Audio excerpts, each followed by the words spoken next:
Dice la palabra de Dios: la serpiente era más astuta que cualquiera de los animales del campo que el Señor Dios había hecho. Y dijo a la mujer: ¿con que Dios les ha dicho no comerán de ningún árbol del huerto?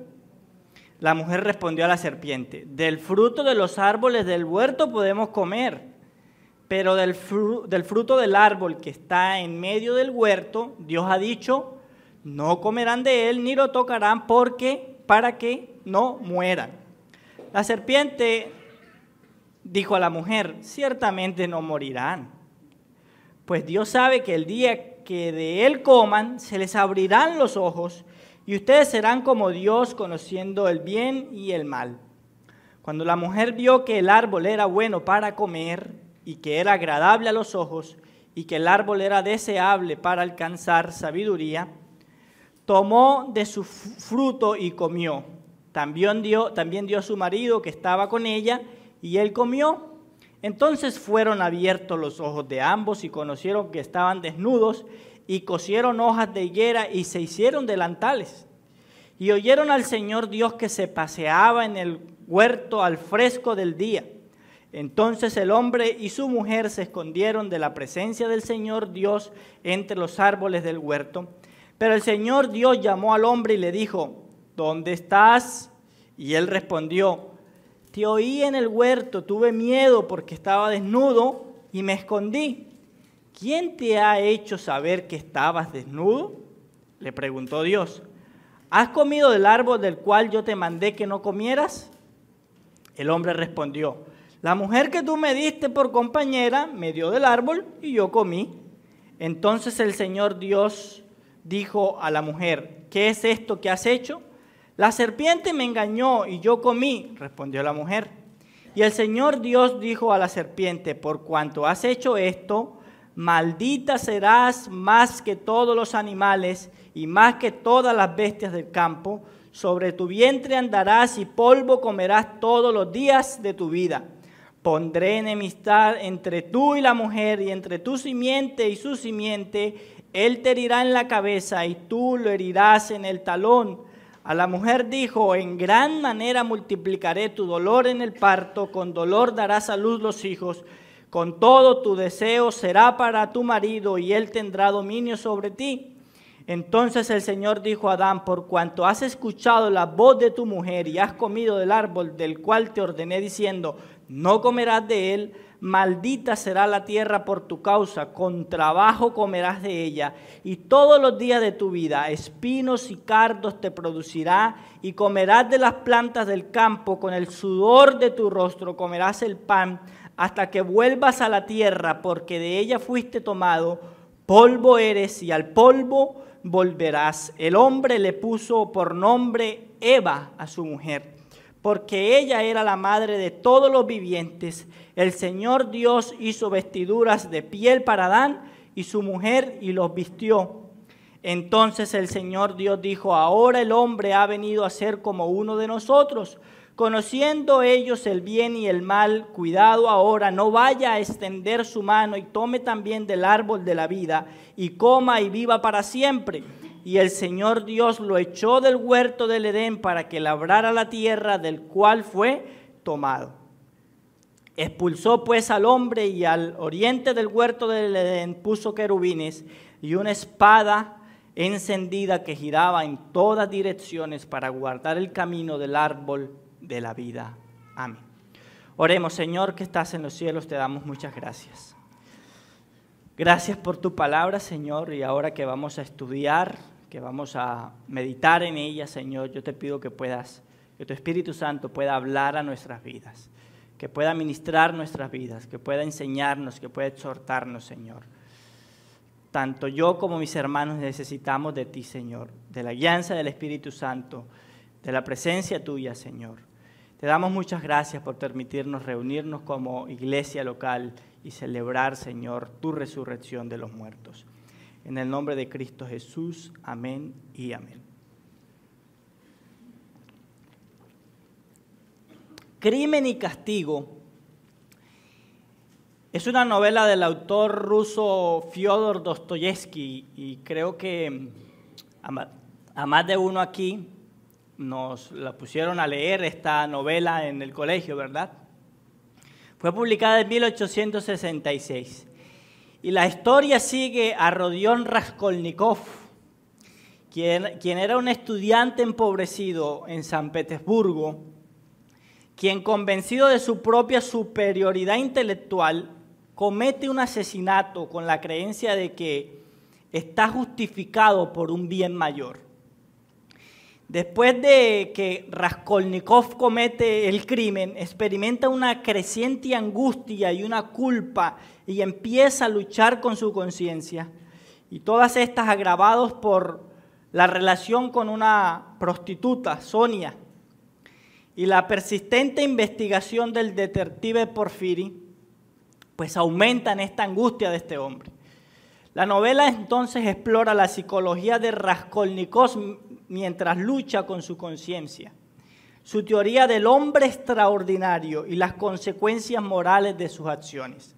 A medida que la trama avanza, Raskolnikov se ve obligado a confrontar sus creencias y se entrega a la justicia. La historia culmina en su viaje a Siberia, donde comienza un proceso de redención a través del sufrimiento.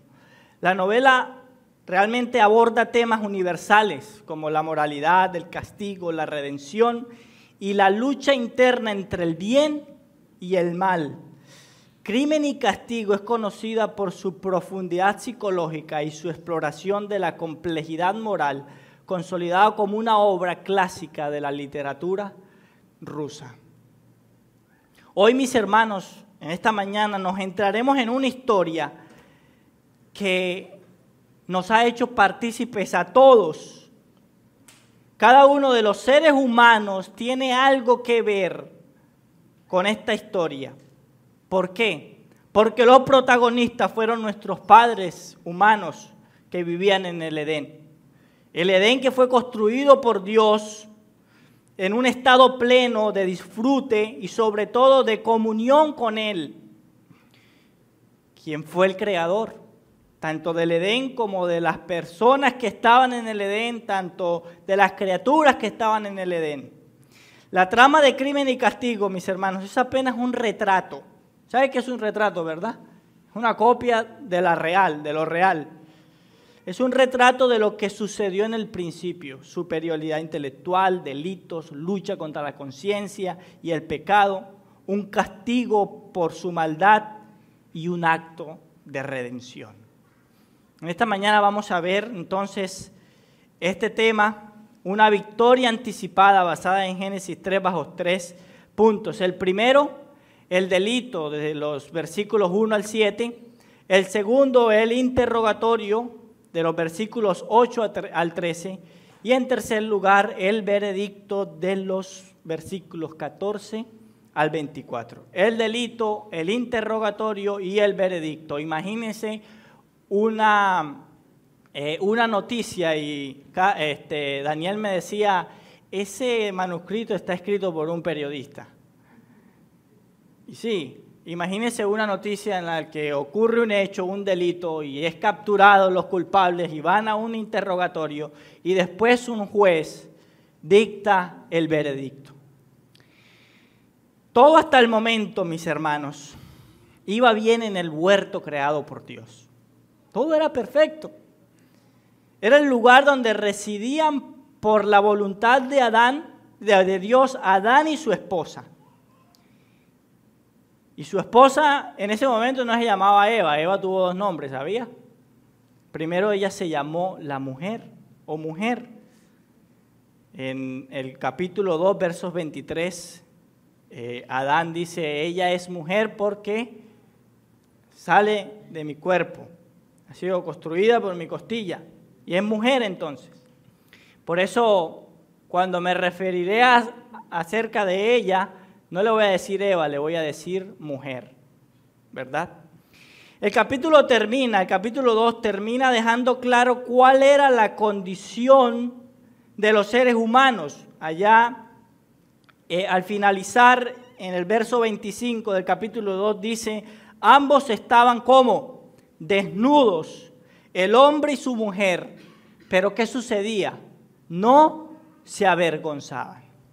Pero en el capítulo 3, hermanos, Moisés inicia presentando a uno de los protagonistas de esta historia y que es realmente la historia más catastrófica de la raza humana. Y hoy vamos a darnos cuenta por qué. Y la historia no comienza con el héroe de la historia o de la trama, empieza presentando al villano. Este personaje, dice la palabra de Dios, la serpiente. Se llamaba así la serpiente y era uno de los animales creados por Dios. Pero ¿cómo era posible que un animal creado por Dios pudiese hablar? Y que los seres humanos y que la mujer le escuchara y le entendiera. La serpiente creada por Dios fue utilizado como el instrumento material por un agente superior. ¿Por quién? Por Satanás. Lo cierto es que el aspecto de este animal no es como lo conocemos hoy, ¿verdad? Y Dios mismo le permitió a Satanás sacar sonidos entendibles para los dos únicos humanos que existían en ese momento sobre la faz de la tierra. Es decir, que incluso lo que Satanás hizo con la serpiente, de tomar ese cuerpo, fue voluntad de Dios, o Dios lo permitió de alguna manera. El Nuevo Testamento nos ayuda, mis hermanos, a conocer mejor que dentro del cuerpo de la serpiente estaba el mismo diablo. Apocalipsis capítulo 20, verso 2 nos dice, y prendió al dragón, la serpiente antigua, que es el diablo y Satanás, y lo ató por 1000 años. Esta serpiente con su astucia, mis hermanos, lleva a la mujer a un lugar lejos. ¿Y cómo dice la palabra de Dios que era la serpiente? Era astuta. Y en sí la serpiente es astuta. Y el diablo utilizó esa cualidad para él cumplir su propósito. Lo primero que hace es que con su astucia lleva a la mujer a un lugar lejos de su esposo Adán. Porque en la historia y en la escena nosotros no vemos a Adán allí, ni siquiera escuchando. Vemos a la serpiente y vemos a la mujer.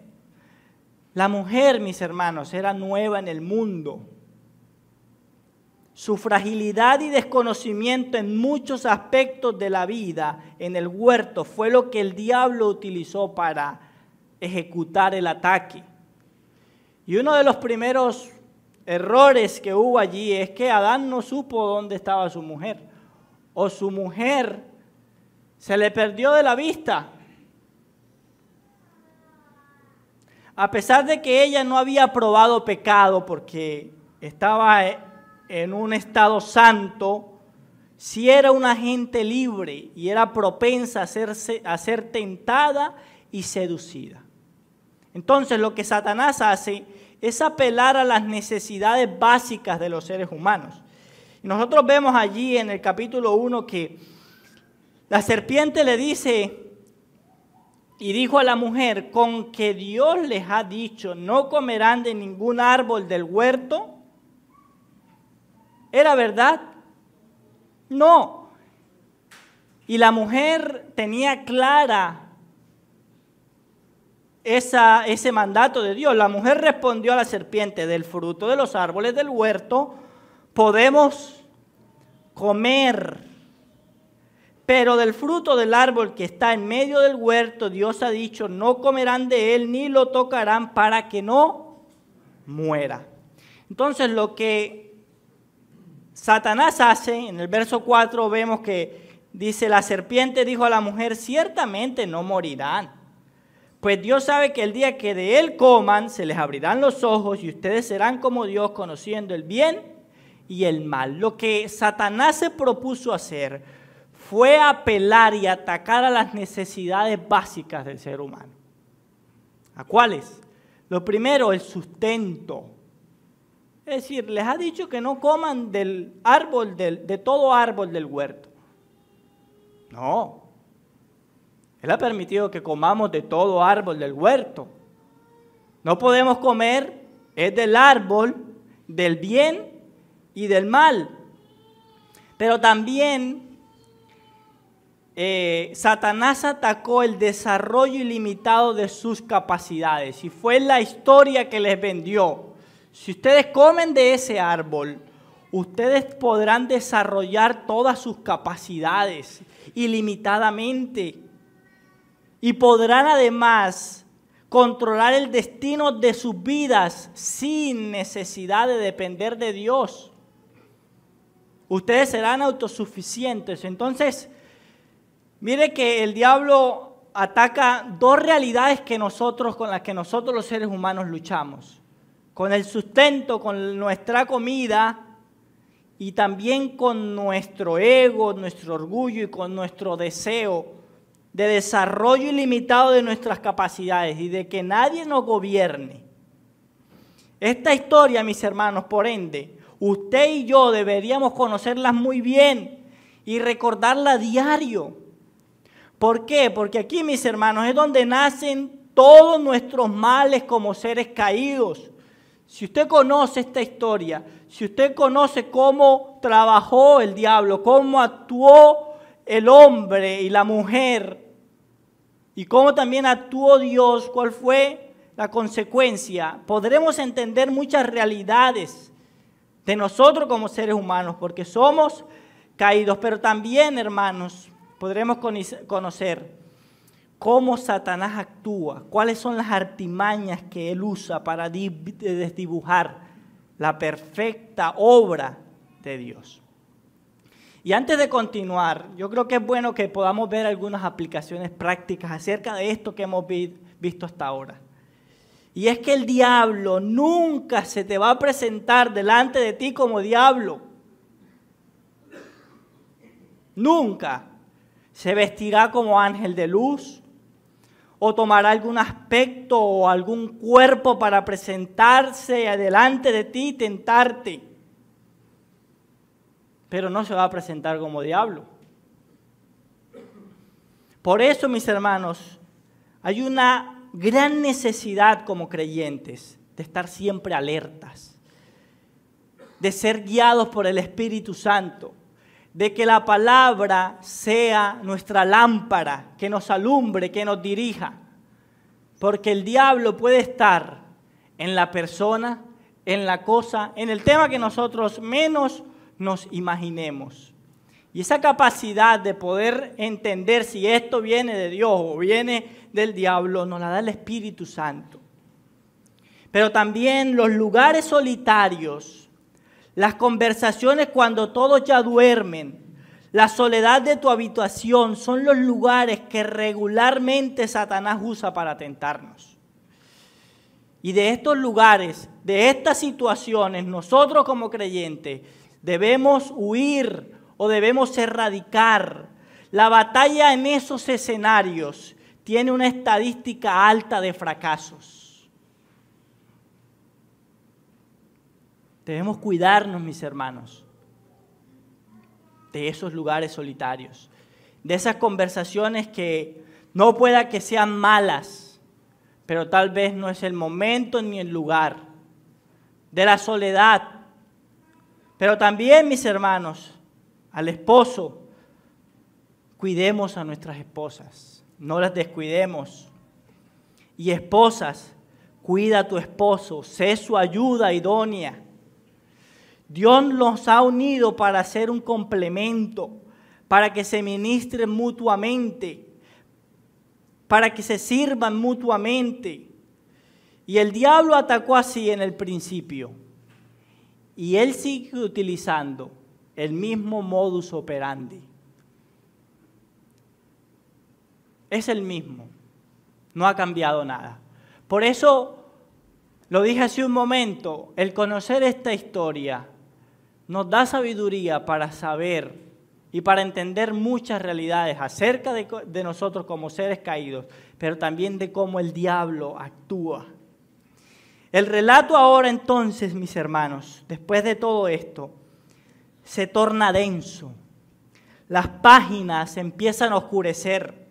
La creación y Dios mismo son testigos entonces ahora del evento más desafortunado de toda la creación, y no solo de toda la creación, de todo el universo.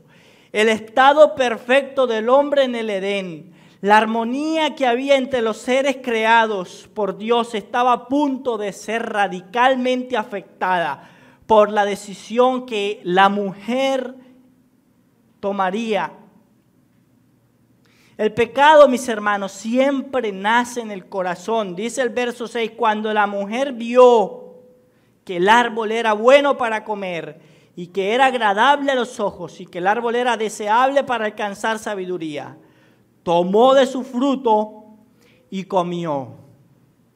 El pecado siempre nace, mis hermanos, primero en el corazón y en la mente del ser humano. Luego se materializa en la acción palpable, en lo que vemos, en lo que podemos sentir. La mujer inicialmente no accedió a la tentación porque ella incluso se defiende y ella cita lo que Dios había dicho. Pero luego del diálogo con la serpiente, ella concluyó que el árbol del bien y del mal era bueno para comer. Y eso no crea que ocurrió de un momento a otro. Ella tuvo el tiempo de pensar, de meditar allá en su corazón y en su mente todo lo que la serpiente le había dicho y todo lo que ella sabía. Y entonces ella misma decidió y vio que el árbol era bueno para comer. Archie Sproul dice, el pecado es en esencia la falta de confianza en Dios. Es un acto o un estado de incredulidad y una afirmación de autonomía, es decir, yo hago lo que yo quiero y no lo que Dios dice. El pecado se manifiesta en hacer lo que Dios ha prohibido y en no hacer lo que Dios ha mandado. El pecado se manifiesta en hacer lo que Dios ha prohibido. Esto no lo debes hacer, y si lo haces es pecado. Pero también es pecado no hacer lo que Dios ha mandado.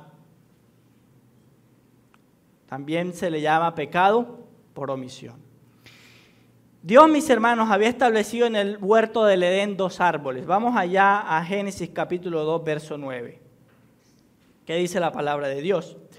El Señor Dios plantó un huerto hacia el oriente, en el verso 8, en Edén, y puso allí al hombre que había formado.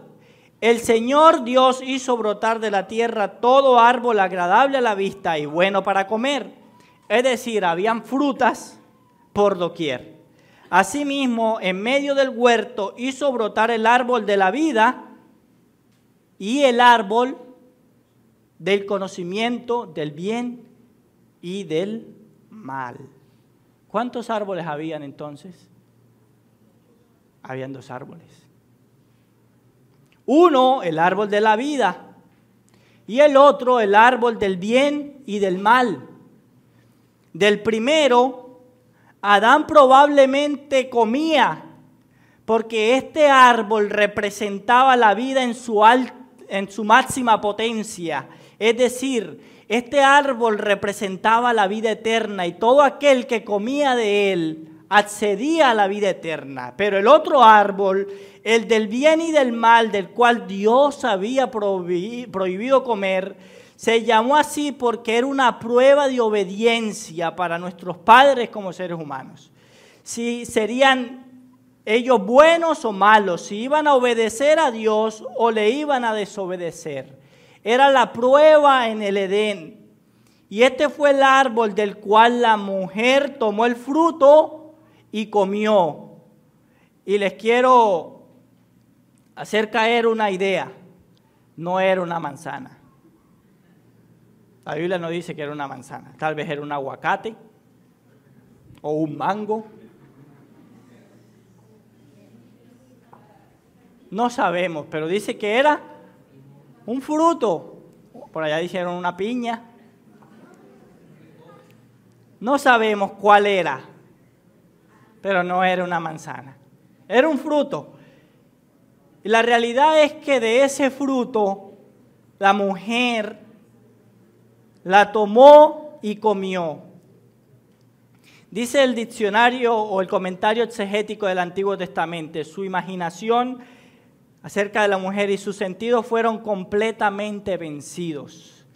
Y la caída de la mujer fue pronto seguida por la de Adán. No solo ella comió, sino que no bastándole ella haber probado del fruto que se le había prohibido comer, también dio a su marido que estaba con ella y él comió. La historia de todas las tentaciones y de todo pecado, mis hermanos, es la misma. El objeto exterior de atracción, la connotación interior de la mente, el aumento y triunfo del deseo apasionado, terminando en la degradación, esclavitud y ruina del alma. Es la misma fórmula. No se ha inventado nada. Así ocurre el pecado. No puede haber una persona que diga, yo probé el pecado y no terminó en degradación, esclavitud y ruina del alma. Porque la fórmula se aplica exactamente para todo aquel que prueba el pecado. Primera de Juan capítulo 2 verso 16 dice, porque todo lo que hay en el mundo, los deseos de la carne, los deseos de los ojos y la vanagloria de la vida no proviene del Padre, sino del mundo. Y eso fue lo que ocurrió en la mujer. La mujer vio que el árbol era bueno para comer y vio que era agradable ¿para qué? Para sus ojos, los deseos de los ojos, para comer, para alimentar los deseos de la carne. Y que el árbol era deseable para alcanzar sabiduría, vanagloria de la vida. La mujer comió y pecó siendo engañada. No fue un acto de rebelión consciente contra Dios, pero sí fue una transgresión directa. Es decir, ella creyó en todo lo que la serpiente Satanás le había dicho. Y aún siendo engañada, su transgresión fue directa en contra de Dios. Y no solo comió ella, sino que le ofreció a su esposo Adán. Y este también pecó. Él también escoge desobedecer a Dios. Él pudo haber dicho no. Incluso a él fue que se le dio el mandato. En ese momento todavía la mujer no estaba creada. Pero esta acción que se constituye en un delito contra la santidad de Dios trajo consecuencias catastróficas, mis hermanos. Fue tal la gravedad del delito cometido por Adán y su mujer que sus vidas no volvieron a ser iguales. ¿Por qué? Porque sus almas murieron. Romanos 5:12 dice, por tanto, tal como el pecado entró en el mundo por medio de un hombre, y por medio del pecado la muerte, así también la muerte se extendió a todos los hombres, porque todos pecaron. Mis hermanos, incluso amigos que están acá, el pecado sigue funcionando de la misma manera. Se produce bajo las mismas causales, los deseos de la carne, los deseos de los ojos y la vanagloria de la vida. Cuando pecamos, estamos buscando satisfacer alguna de estas instancias en nuestra naturaleza caída. Somos nosotros los que pecamos. El diablo no puede pecar por nosotros. Somos nosotros los que pecamos. Caemos en el error entonces cuando muchas veces le atribuimos a Satanás lo que nosotros, en nuestra propia condición caída, debemos aceptar y afrontar. Y es que, no sé por qué razón, cualquier mal que nos ocurra, cualquier error que cometamos, cualquier pecado que cometamos contra Dios, cualquier llave que se nos pierda, la culpa es del diablo. No, debemos aceptar que somos seres caídos, que somos pecadores y que nosotros, mis hermanos, somos responsables delante de Dios. El diablo no puede pecar por nosotros. El diablo nos tienta. Tal vez la historia hubiese sido diferente si la mujer, dice no. Pero ella decidió pecar. Y Adán decidió pecar. El daño estaba hecho. Satanás brincaba en las patas a las que poco tiempo le quedaban. Adán y su esposa le fueron abiertos sus ojos y fueron como Dios. Así como les había anunciado la serpiente. No, ahora les había anunciado la serpiente. Ahora les había mostrado que todo lo que ella le había dicho, y ellos evidenciaban que todo lo que ella les había dicho era falso. Ahora, ¿qué sentían? Vergüenza. Y mira, hermano, solo pasaron 7 versículos para que su condición cambiara radicalmente. Porque vemos, finalizando el capítulo 2, que dice que ellos estaban desnudos y no se avergonzaban, pero en el versículo 7 dice, entonces fueron abiertos los ojos de ambos y conocieron que estaban desnudos. Ahora estaban desnudos y allí nació una nueva labor, la modistería. ¿Qué dice la palabra de Dios? Cosieron delantales para cubrirse. Y es así, mis hermanos, como pasamos al segundo punto, el interrogatorio. En el verso 8, ellos allá con sus delantales que habían hecho, escucharon al Señor Dios que se paseaba en el huerto. ¿Alguna vez usted ha visto a alguno de sus hijos, los que somos padres, hacer algo incorrecto? Pero que ellos, mientras que lo están haciendo, no saben que tú lo estás mirando. ¿Les ha pasado? O pasemos al otro lado. ¿Recuerdas cuando estabas haciendo algo incorrecto y sentías que venía tu mamá o tu papá? Cuando estaba ya buscando la leche clean. No ha agarrado nada. Bueno, cualquiera de estas dos realidades es lo que estos Adán y su esposa están viviendo aquí. Cada una de esas actitudes son naturales en seres caídos como nosotros. Y nacieron en este evento, en la caída. Dios es tan diferente a nosotros, hermanos. Porque después de que el hombre peca, en sus narices, porque Dios es omnipresente y es omnisciente, y sabía todo lo que estaba ocurriendo, todo lo que estaba pasando, Él no llega al huerto de manera apresurada, encendido en ira y con ganas de castigar a aquellos que le habían desobedecido. ¿Cómo llega Dios al huerto? Como siempre lo había hecho. Por el contrario, Dios se paseaba por el huerto. Tal vez al caer la tarde, al fresco del día, dice la palabra de Dios. Como siempre lo había hecho. Y a pesar de que Él sabía lo que había pasado, mientras ellos se esconden, Él los llama a interrogatorio. ¿Y qué les dice? Pero el Señor Dios llamó, en el verso 9, al hombre y le dijo, ¿dónde estás? Como dicen en República Dominicana, ¿dónde tú estás?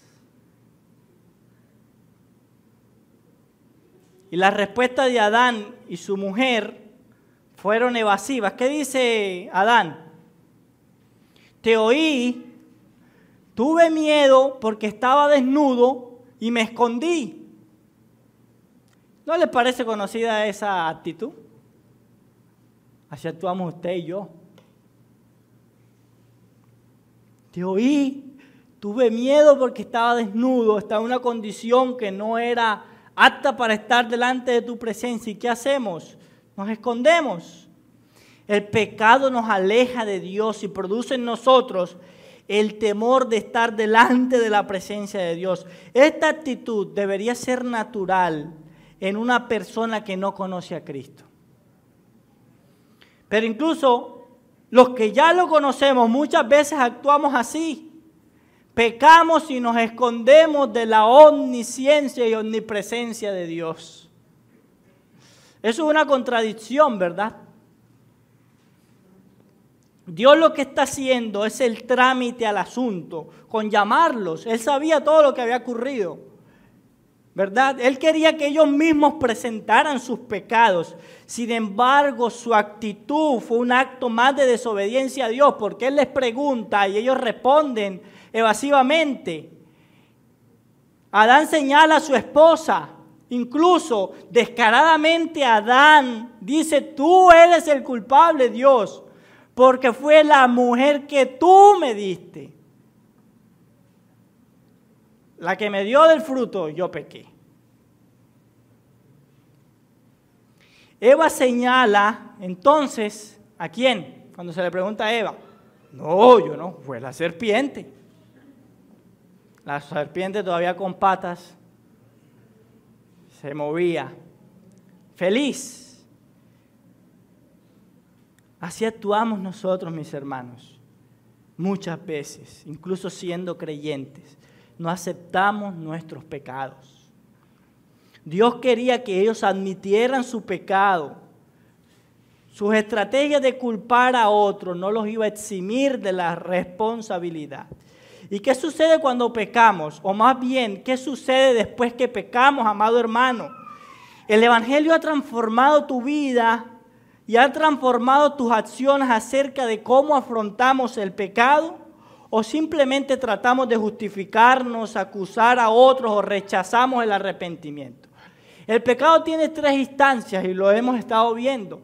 El pecado nace, hay unas intenciones en la mente y en el corazón. Y después el pecado se ejecuta. Esas dos realidades no se pueden cambiar. Lo que está hecho, mis hermanos, hecho está. Pero nosotros como creyentes, además de rechazar el pecado y que eso no debería de suceder, pero ocurre, ¿verdad? Seguimos en nuestra condición caída y seguimos siendo pecadores. Pero como creyentes lo que debería cambiar es qué sucede después que pecamos. Cómo el Evangelio ha transformado la manera en cómo actuamos frente al pecado, tanto de otros como el de nosotros. Afrontamos el pecado, vamos al arrepentimiento. Eso es lo que debería ser la marca de un creyente que es dominado por el Evangelio. El Evangelio debe cambiar nuestra manera de actuar frente al pecado. El perdón y una correcta comprensión de la obra de Cristo en la cruz debe ser nuestra línea a seguir. Yo soy pecador, yo pequé, soy caído, pero tengo a Cristo, quien perdona mis pecados, quien me recibe y está en el cielo esperando que yo venga a Él en arrepentimiento por este pecado. Dios siempre nos va a llamar a cuentas. Por más que nos alejemos o nos escondamos, todos los caminos nos llevan al interrogatorio delante de Dios. Para muchos acá en la tierra, pero para otros que han evadido el camino hacia Dios, lo harán en la eternidad. ¿Qué se podrá esconder de la presencia de Dios? Salmo 139, del 1 al 12. ¿A dónde me iré de tu presencia? ¿Dónde me podré esconder de ti? Salmo 139.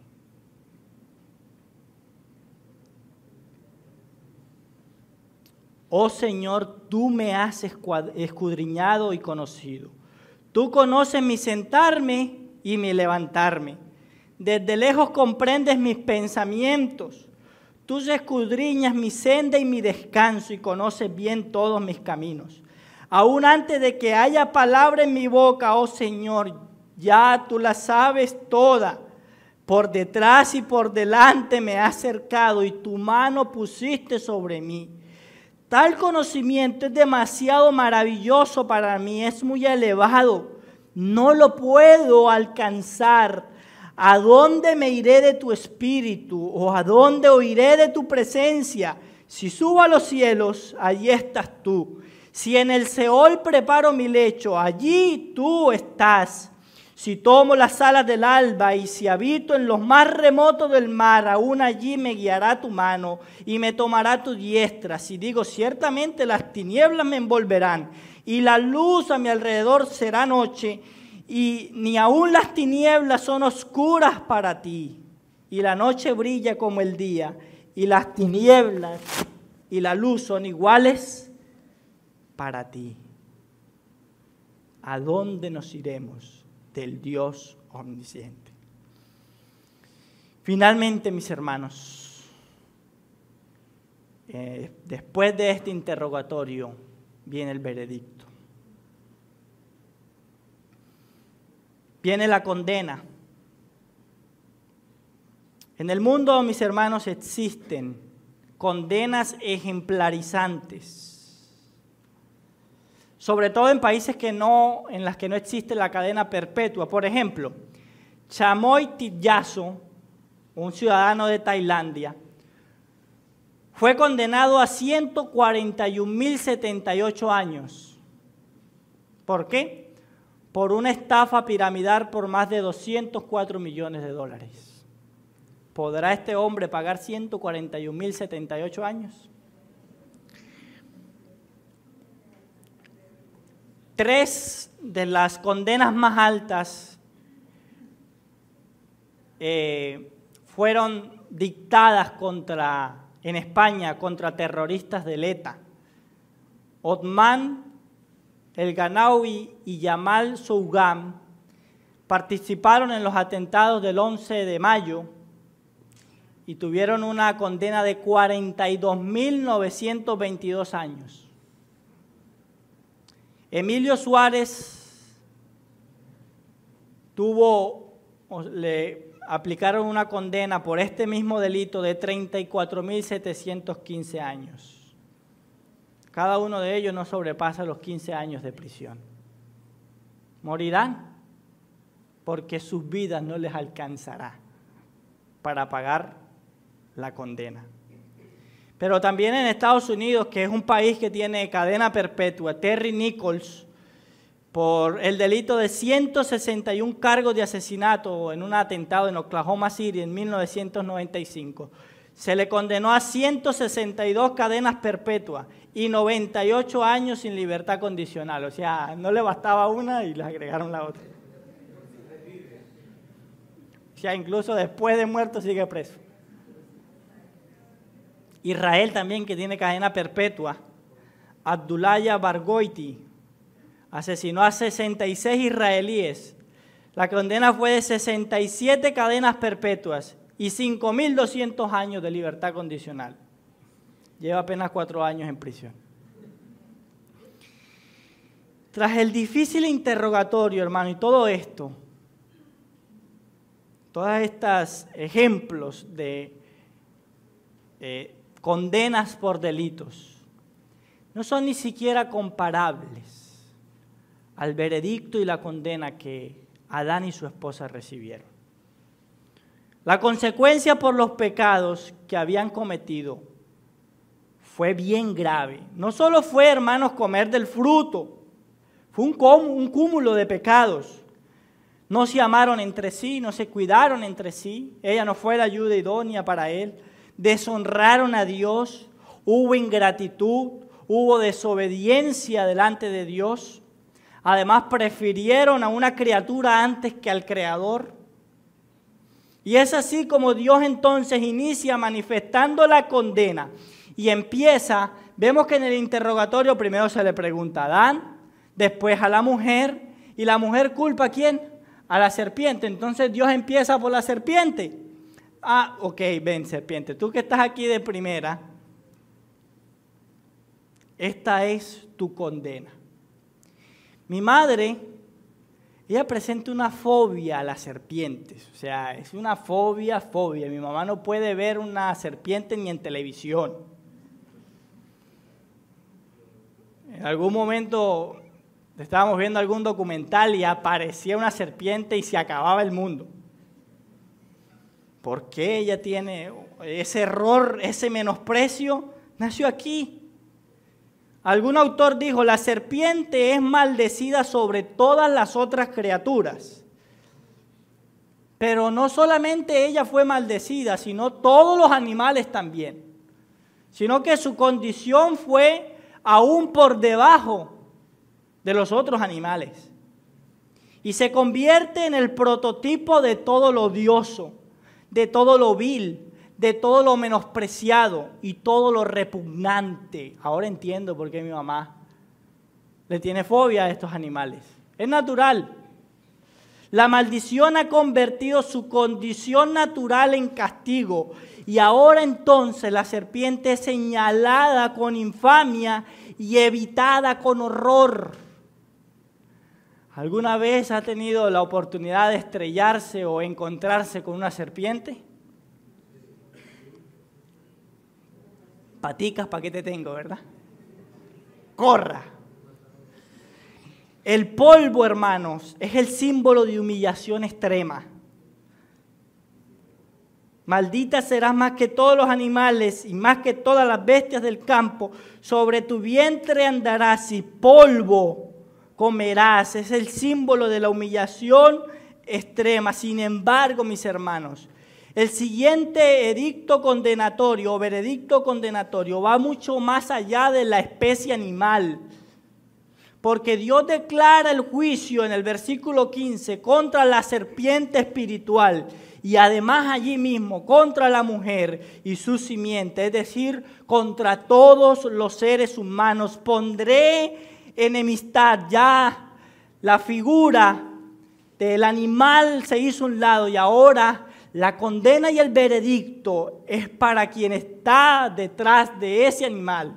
El diablo. Pondré enemistad entre tú y la mujer y entre tu simiente y su simiente. Él te herirá en la cabeza y tú le herirás en el talón. Sin embargo, esta condena fue a su vez, hermanos, el anuncio y la consumación de una victoria anticipada.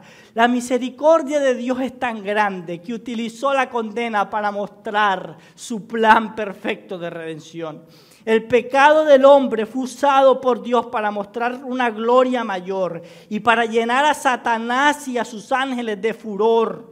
Dios usaría la propia consecuencia de su maldad para traer una victoria eterna. Dios apenas unas cuantas horas habían pasado de la caída. Ya estaba prometiendo al Salvador del mundo, a la esperanza de este mundo caído, a la solución definitiva al problema del pecado que se había acabado de cometer delante de su presencia.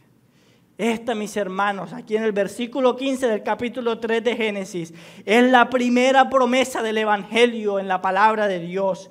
Cristo es nuestro Salvador. Dios pudo derrotar a Satanás ahí mismo. Pero es como cuando esa cucaracha voladora hace estragos en tu casa, ¿verdad? Y que tu esposa se esconde, se sube a un y otro lugar, a un mueble, a otra silla. Y después que logras agarrarla, ¿qué pasa con ese insecto? No lo matas de una vez, sino que le dejas el pie allí, ¿verdad? Para que sufra, para que su muerte sea lenta por todo el mal que le hizo a mi esposa y a mis hijos. Algo así fue lo que Dios hizo con Satanás. Dios pudo haberlo exterminado allí. Pero ¿qué hace Él? Él retrasa o pausa la muerte y destrucción. Retrasó la derrota final de Satanás. ¿Para qué? Para que el programa de redención de Dios a través de la simiente de la mujer, es decir, a través de Cristo, pudiera concretarse. Increíble, hermanos. Por eso es una victoria anticipada. La victoria de Cristo en la cruz fue anticipada en Génesis 3:15. Romanos 5:12 dice: por tanto, tal como el pecado entró en el mundo por medio de un hombre y por medio del pecado la muerte, así también la muerte se extendió a todos los hombres porque todos pecaron.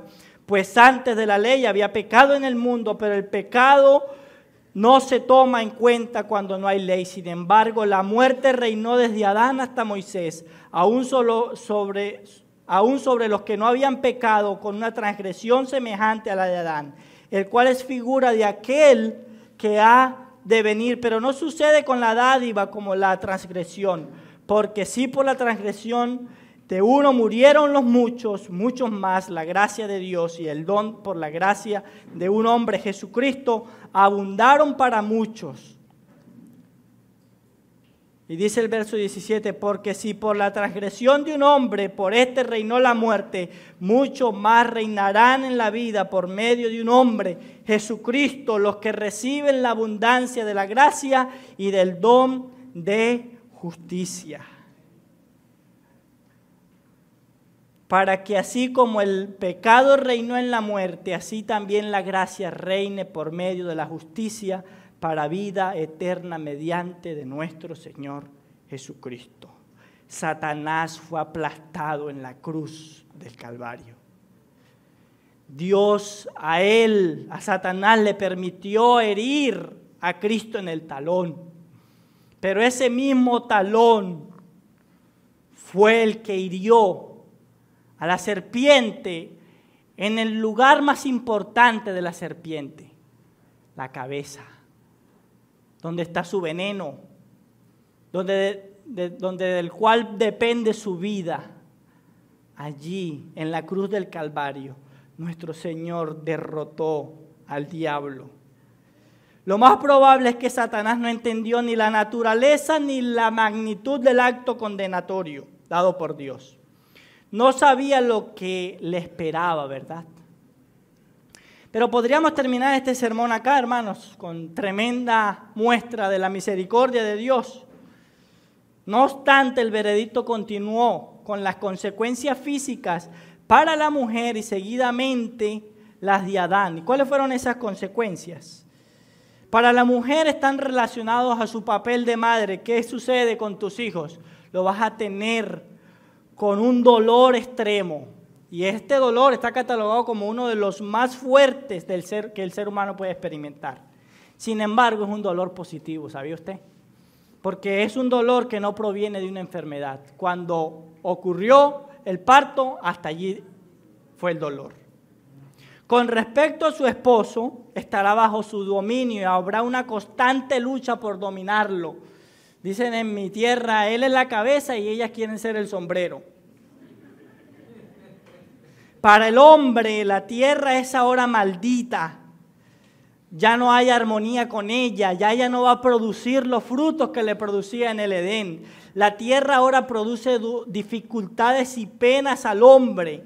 Yo sudo basado en ese versículo. Esta tierra está contra nosotros, contra el trabajo. El trabajo no es fácil. Tendremos que ganarnos la vida, luchándola. Y no es que el trabajo sea en sí mismo malo, sino la realidad de la tierra y la dificultad que hay para lograr nuestra manutención y la de nuestra familia. La vida del hombre también tendrá un final, y es que del polvo eres, fuiste sacado, y al polvo volverás. El hombre muere a partir de ese momento. Mis hermanos, en medio de la tristeza, el dolor y el sufrimiento de Adán y su mujer, Dios sigue mostrando su gracia redentora. En primer lugar, Dios le permite seguir viviendo en la tierra. Pudo haberlos exterminado allí mismo, ¿verdad? Por eso Adán lo reconoce. ¿Y cómo llama ahora sí a su esposa? Eva. Madre de los vivientes, en el verso 20 lo dice. Y lo segundo es que Dios los viste. Por primera vez hubo una muerte o hubo muerte en la tierra. Y este es el caso de una víctima. Para poder haber estas pieles tuvo que haber una víctima, tuvo que haber una muerte. Y una víctima probablemente de una criatura inocente. Y mostrando entonces nuevamente a Cristo como el sustituto por nuestros pecados. Alguien debía morir por nuestros pecados. Debía morir y pagar por nuestros pecados para vestirnos entonces con sus ropas santas. Finalmente, mis hermanos, Dios prevé una catástrofe peor.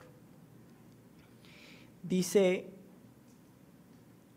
en el verso 22, entonces el Señor Dios dijo, ahora el hombre ha venido a ser como uno de nosotros. Probablemente estaba hablando con la Trinidad, ¿verdad? Conociendo ellos el bien y el mal, cuidado ahora, no vaya a extender su mano y tome también del árbol de la vida y coma y viva para siempre. Que Adán y Eva fuesen esclavos eternos del pecado. Eso es lo que Dios está preveyendo. Porque si ellos en esa condición caída permanecían en el Edén y iban al árbol de la vida y comían, iban a permanecer en su condición caída, pero eternamente. Entonces, ¿qué es lo que Dios hace? Dios los saca del huerto. El árbol de la vida era la garantía de la vida abundante.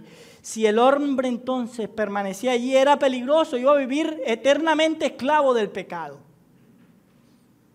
Los saca en un acto de misericordia, los expulsa del huerto.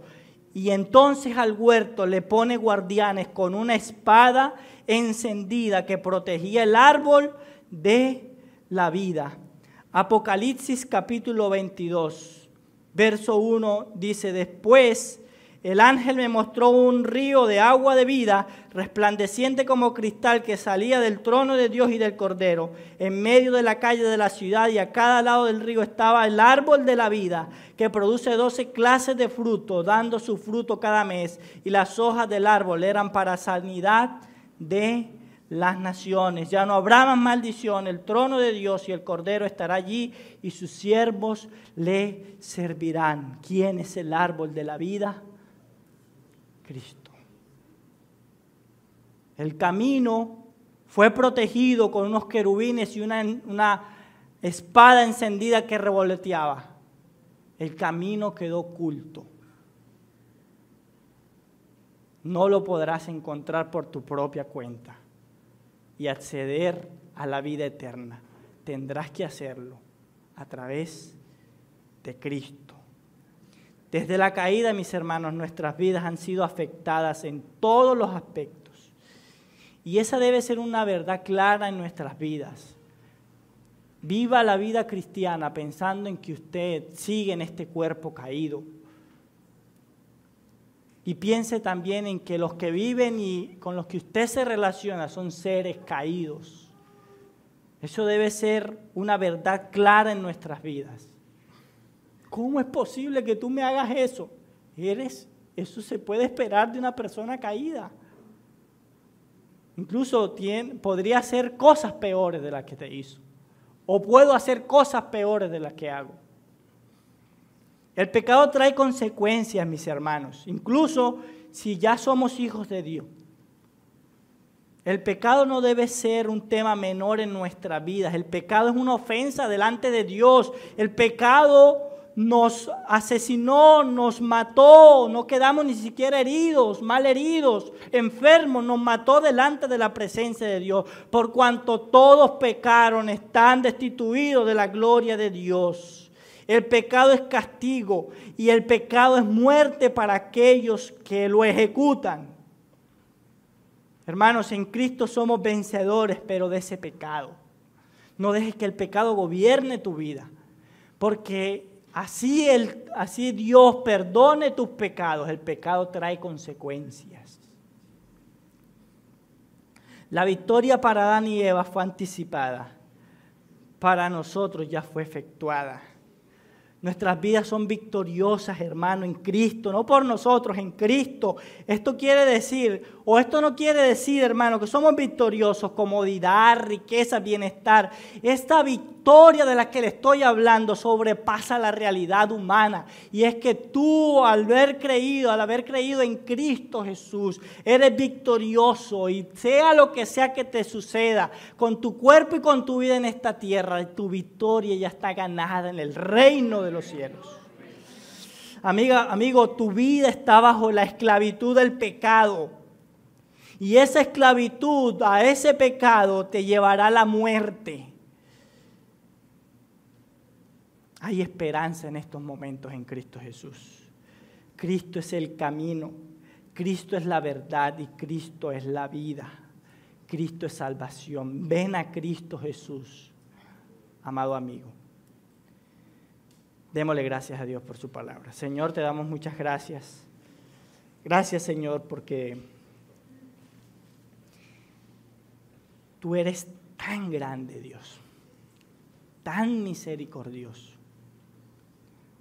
que aún a pesar de la maldad de los hombres, de la desobediencia de Adán y de Eva, Señor, tú mostraste tu plan redentor, Señor. Prometiste a Cristo y cumpliste tu promesa. Y hoy nosotros estamos aquí gracias a esa promesa. Gracias a que Cristo vino, murió por nosotros, resucitó al tercer día y hoy vive y nos ha dado vida juntamente con Él. Gracias, Señor, porque nuestros pecados, Señor, no fueron un límite, sino que fueron pagados. Y tu amor fue tan grande, Señor, que nos salvaste, Señor, a pesar de nosotros. Gracias, Padre. Gracias por esta congregación también, Señor. Ayúdanos a tener un correcto entendimiento del pecado, pero también un correcto entendimiento de lo que tú eres como Redentor. En el nombre de Cristo Jesús te damos muchas gracias. Amén y amén.